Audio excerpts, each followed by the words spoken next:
Turime pultelį BFT, kuris jau veikiantis ir yra pririštas prie automatikas. Tai jau, jeigu turim veikiantį pultelį, tai galima prirašyti naują pultelį prie automatikos BFT. Tai dabar parodysim. Vat, jeigu mes paspausim du vienu metu mygtukus, tai tada pultelis skleis taip vadinamą sisteminį arba slaptą kodą. O čia, kad jis paskleistų tą kodą, reikia spausti išskirsai A ir D. O taip pultelis skleidžia tą slaptą kodą.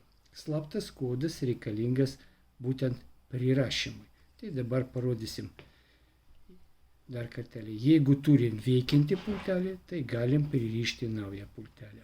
Tvarka bus tokia. Stovim šalia prie automatikos, vartai arba automatika uždarytam padėtyje, spaudžiam du mygtukus vienu metu, kad paskleistų slaptą kodą 3 sekundėms. 1, 2, 3 atleidžiam, spaudžiam veikiantį mygtuką, 1, 2, 3 atleidžiam, spaudžiam išskirsai slaptą kodą, 1, 2, 3 atleidžiam ir spaudžiam norimą mygtuką, kuris ateityje veiks, 1, 2, 3 atleidžiam. Ir dabar nieko nedarom 15 sekundžių.